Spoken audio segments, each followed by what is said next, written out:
ನೀನೇನಾದ್ರೂ ಬಂದ್ರೆ ಮುಂದಿನ ಜನ್ಮಕ್ಕೆ ತಿಗಣಿಯಾಗಿ ಹೋಗ್ತೀಯ. ಮುಂದಿನ ಜನ್ಮದಲ್ಲಿ ನೋಡ್ಕೊಳ್ಳೋಣ. ಬೇಡಾಜಿ, ಬೇಕು ಬೇಕು ಅಂತ ನಮ್ಮ ಮಧ್ಯೆ ಕರಡಿ ಆಗ್ತಿದ್ಯಾ ನೀನು. ಏನಂತೆ? ನನ್ನ ಕರಡಿ ಅಂದ? ಮಾಡ್ತೀನಿ ತಾಳು ನಿನ್ಗೆ. ಸೊಸೆ, ಹೋಗಿ ನಮ್ಮಿಬ್ಬರು ಬಟ್ಟೆನ ಪ್ಯಾಕ್ ಮಾಡ್ಕೊಂಡು ತಗೊಂಡ್ ಬಾ. ಹೋಗು. ಸರಿ.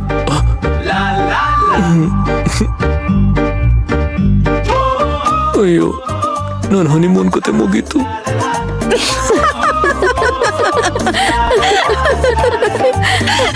ಅಯ್ಯೋ ಪೆದ್ದು. ಅಯ್ಯೋ, ಯಾಕೆ ಹಿಂಗ್ ನಗ್ತಾ ಇದ್ದೀರಾ? ಸೇವಂತಿ, ನಿನ್ ಗಂಡನ್ ಮುಖ ನೋಡು, ಹಿಂಗ್ ತಿಂದಿದ್ ಮಂಗನ್ ತರ ಆಗಿದೆ. ಈ ಮಂಗನ್ ಜೊತೆ ನಾವಿಬ್ರು ಬರಲ್ಲ.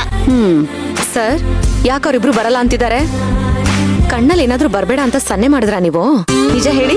ಅಯ್ಯಯ್ಯೋ, ನಾನ್ ಸನ್ನೆ ಮಾಡೋದಾ? ಹಂಗಂದ್ರೆ ಏನು ಅಂತಾನೆ ನಂಗೆ ಗೊತ್ತಿಲ್ಲ. ಹೌದೌದೌದು, ಬರೀ ಸುಳ್ಳು.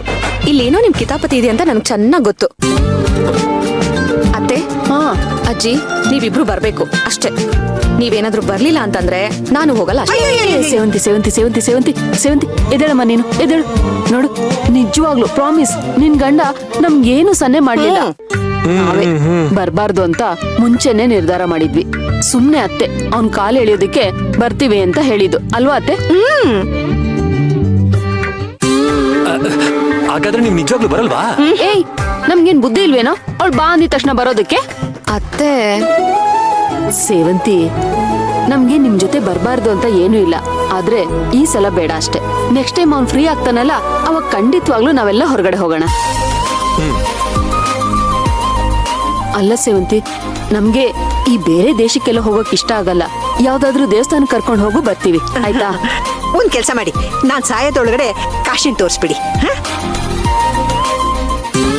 ಅಯ್ಯೋ, ನೀವು ಬರ್ಲಿಲ್ಲ ಅಂದ್ರೆ ಕಾಶಿಗೇನು, ನೇಪಾಳ ಕರ್ಕೊಂಡು ಹೋಗಿ ಪಶುಪತಿನಾಥನ್ ದರ್ಶನ ಮಾಡಿಸ್ಬಿಡ್ತೀನಿ. ಅಯ್ಯಪ್ಪ, ಇವ್ರು ಬಂದೆಲ್ಲಿ ನನ್ಗೆ ಡಿಸ್ಟರ್ಬ್ ಮಾಡ್ತಾರೋ ಅಂತ ಅನ್ಕೊಂಡ್ಬಿಟ್ಟಿದ್ದೆ. ಅರ್ಜುನ್ ಸರ್, ನೀವು ಸ್ವಲ್ಪ ಸುಮ್ನೆ ಇರಿ. ಈ ಕಿತಾಪತಿ ಎಲ್ಲ ನಿಮ್ದೆ. ಅವ್ರು ಹೇಗೋ ಬಂದಿರೋರು. ಅತ್ತೆ, ನೀವು ಕೊನೆಗೂ ಕೈ ಕೊಟ್ರಿ. ನನ್ಗೆ ಎಷ್ಟು ಬೇಜಾರಾಗ್ತಿದೆ ಗೊತ್ತಾ? ನೀವು ನನ್ನ ಜೊತೆ ಬಂದಿದ್ರೆ ಎಷ್ಟು ಖುಷಿ ಆಗ್ತಿತ್ತು ಗೊತ್ತಾ?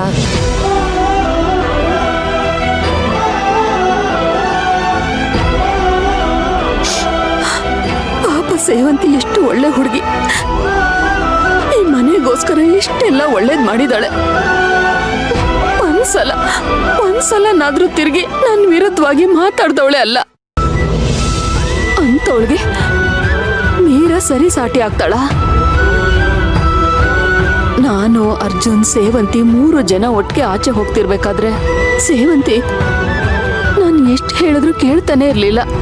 ನೀವು ನಿಮ್ ಮಗನ್ ಪಕ್ಕ ಮುಂದೆ ಕೂತ್ಕೊಳ್ಳಿ, ನಾನು ಹಿಂದೆ ಕೂತ್ಕೋತೀನಿ ಅಂತ ನನ್ನ ಯಾವಾಗ್ಲೂ ಅರ್ಜುನ್ ಪಕ್ಕದಲ್ಲಿ ಫ್ರೆಂಡ್ಸ್ ಸೀಟಲ್ಲೇ ಕೂರಿಸ್ತಿದ್ಲು. ಆದ್ರೆ ಮೀರಾ ಮದ್ವೆಗ್ ಮುಂಚೆನೆ ನನ್ನ ಮಗನಿಂದ ನನ್ನನ್ನು ದೂರ ಮಾಡೋದಕ್ ನೋಡ್ತಿದ್ದಾಳೆ. ನನ್ನ ಮಗನ್ಗೆ ಏನೇನೋ ಹೇಳ್ಕೊಡ್ತಿದ್ದಾಳೆ. ಹನಿಮೂನ್ ಹೋಗ್ಬೇಕಾದ್ರೂ ಕೂಡ ನಮ್ಮನ್ನೆಲ್ಲ ಕರ್ಕೊಂಡು ಹೋಗ್ತೀನಿ ಅಂತ ನಿಂತಿದ್ಲು. ಆದ್ರೆ ಮೀರಾ ಬಟ್ಟೆ ತರೋಕ್ ಹೋಗ್ಬೇಕಾದ್ರೆ ನಾನ್ ಬಂದ್ರೆ ಎಲ್ಲಿ ಅವಳ ಪ್ರೈವಸಿ ಹಾಳಾಗುತ್ತೋ ಅನ್ನೋ ತರ ಇದ್ದಾಳೆ. ಅಯ್ಯೋ, ಇವಳು ನಿಜವಾಗ್ಲೂ ನಮ್ ಕುಟುಂಬನ ಚೆನ್ನಾಗಿ ನೋಡ್ಕೋತಾಳ, ನಮ್ ಕುಟುಂಬದಲ್ಲಿರೋ ಒಗ್ಗಟ್ಟನ್ನ ಕಾಪಾಡ್ತಾಳ? ಇಲ್ಲ, ಖಂಡಿತವಾಗ್ಲೂ ಇಲ್ಲ. ಅವಳ ಸ್ವಾರ್ಥನೇ ಮುಖ್ಯ. ಸ್ವಾರ್ಥಿ ಇವಳೇನಾದ್ರೂ ನಮ್ಮ ಮನೆಗ್ ಬಂದ್ಬಿಟ್ರೆ ಖಂಡಿತವಾಗ್ಲೂ ನಮ್ಮ ಮನೆ ಒಗ್ಗಟ್ಟನ್ನ ಕಾಪಾಡಲ್ಲ. ನಾನು ಮೀರಾನ ನಮ್ಮ ಮನೆ ಸೊಸೆಯಾಗಿ ಆಯ್ಕೆ ಮಾಡಿದ್ದು ಇಲ್ಲ. ಮೀರಂಗೆ ತನ್ನ ಸ್ವಾರ್ಥನೇ ಮುಖ್ಯ.